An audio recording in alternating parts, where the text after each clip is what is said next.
Make your life easier by coordinating certain utility. What do you think is the most important utility you have as a Jett? Smoke is the most important one. It's the most underrated one. Everyone says the dash, right? Everyone instantaneously thinks dash, but the smoke allows you to enable yourself as both a controller and as a duelist. Hello, my name is Worthy, a professional Valorant coach. If you're looking to climb the ranks and improve your overall gameplay, you definitely want to leave a like and a sub and enjoy the video.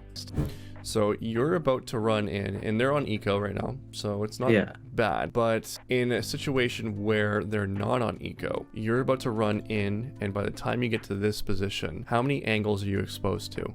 Like 6. Yeah, so like 1, 2, corner, close left, left, close right, close garage, right. logs. Yeah, logs. So 1, 2, 3, 4, 5, 6, sorry.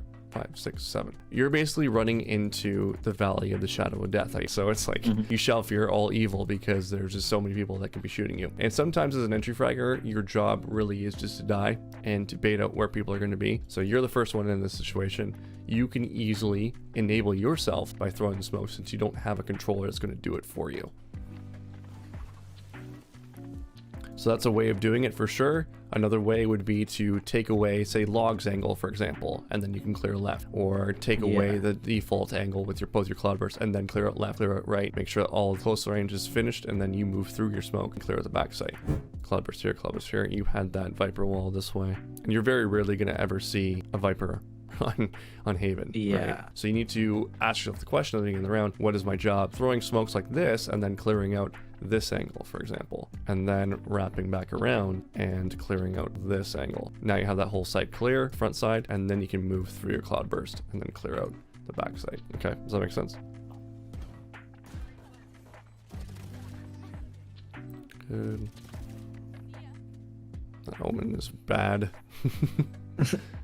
So every move that you make at this point is all about just bringing the bomb timer down. So you can actually use your cloudburst as like a surrogate smoke for a little bit to buy a couple of seconds. So if that wall goes down, for example, like it's doing right now, you can just toss a cloudburst right around here and just smoke that off for a few seconds until that wall gets back up. All right, and that will shave off, 3 or 4 seconds off of someone pushing through. And this is an okay strategy too because you collect space, but you also don't get any opportunity to be able to see if someone's there. So what you can do is you can start flicking a little bit with your mouse just to look around and see if you can catch someone in your line of sight if you're going to do something like this. Yeah. And if you were to just like look right as you did that, then your teammates know that left is still a possibility and they should be able to clear that. They're not going to do it at this rank because they're stupid, but this is one of those things that you can calm out. You can say, right side's clear, I'm not sure about left, check left, check left, check left. This is a better take. See, I like what you're doing right now, so you're going to eliminate one of the threat angles. I don't like where your crosshair placement is. Let's watch this again. We can even watch it in slow motion. There needs to be a function for every crosshair placement that you have. So you can see right here, we're not ready to take a fight. You can actually, as a drill, go through in a custom match, mapping out the entire head level for the entire map, right? Just walk around and build the muscle memory of where does my crosshair need to be to hit head level. There's a head level if someone peeks me here, head level here, if someone wants to peek me here, right? You want to have a purpose for where your crosshair is going to be at all times.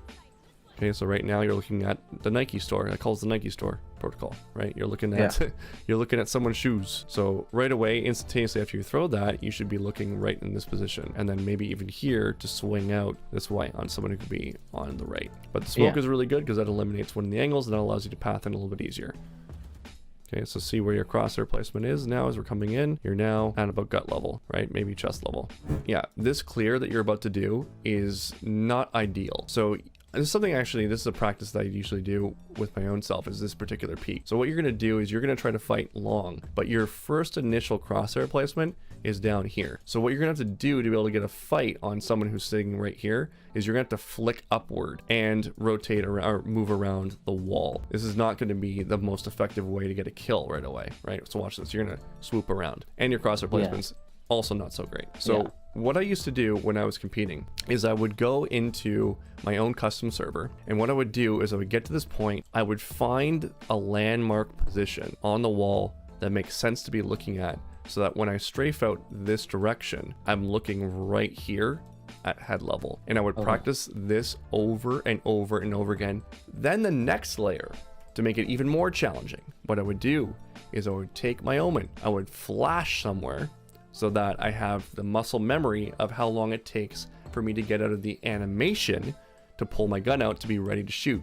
Peek out, shoot my 3 shots, pull back into the wall, repeat over and over and over again. The last piece I want to talk about too is whenever you're peeking an angle like this, always peek from as far away from the wall as you possibly can, because the further away from the wall you are, the less your body will show up. Right now, your full body is showing up, but if you were back in this corner, it would be less. It would be harder for them to hit you if they're standing here, okay?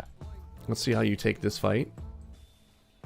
Yeah, so see, you do this little hook swirl peek, right? This is a bad habit that I used to have. You're literally going this direction like that. If you're seeing my mouse, it's moving like that. Yeah. Right? You want to make this like pretty much just one direction key. It should be you're holding D and you have your crosshair in the spot that you think is going to be a common fight, and you strafe straight out into it and you fight. And what you can do is if you're worried about specific angles, let's say for example, you're worried about this one, peek that one out real quick.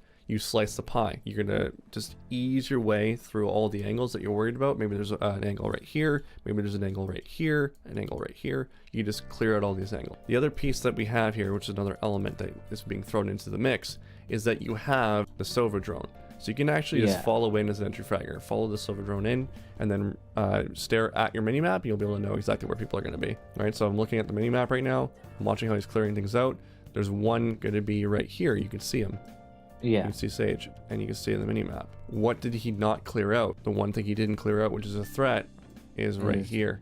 Okay, he cleared out all this here, and he looked through here. So yeah, the only spot that they can potentially be other than where Sage is right now is this spot right here. So that would be where your threat angle is going to be next. And your back is to him, right? So you didn't clear it properly. They're going to be right there. Yep. I was going to say they're going to be on site, or they're going to be swinging you from CT in a few seconds. And there's your swing. Because this is where fight gets a little bit awkward.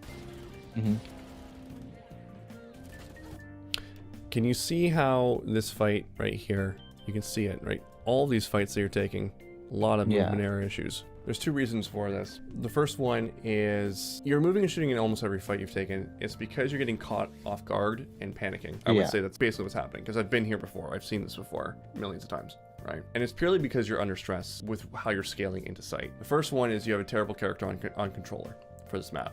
Right? We've talked about this before. It's hard to limit all these angles and enable you. So the controller is essentially supposed to enable their duelist so that they can get the best out of them, right? Which is why combining certain controllers with certain duelists is very important. A lot of the characters can be interchangeable, but there's some that work better with others. The second reason is that you're not fully understanding your job in this comp, which we talked about several times. Both you and Neon will have to share in controller duties because your controller is a wrong character. So in this comp, just like Neon with your firewalls, you have to cloudburst on entry to limit threats before you go in. I would say that you should still cloudburst regardless, but you definitely need to be focusing on that cloudburst even more so in a comp like this. And because you're playing at this rank, you're gonna see shit like this all the time. So asking that question is very important. As you rank up, this question won't be as important for you. This is kind of like the same situation that we were talking about before. We need to stay with our environment and keep our advantage at all times, right? So the difference between an all-in peak, like right now, for example, if someone were to swing you here, which is like impossible right now, right? But if someone were to swing out on you, you're out in the open and you cannot run away. So you need to be mindful of an escape route at all times. This will increase your confidence naturally, because if you miss your first 2 shots, you can still live. As soon as you go out here, you're all in. There's no way you're getting out of this. Right? You have to commit to this fight. And if you notice, I know you're panicking, because if you look at your shooting error, boom. Right? So think about your environment and where's my escape route. Don't commit unless you absolutely have to. You are now listening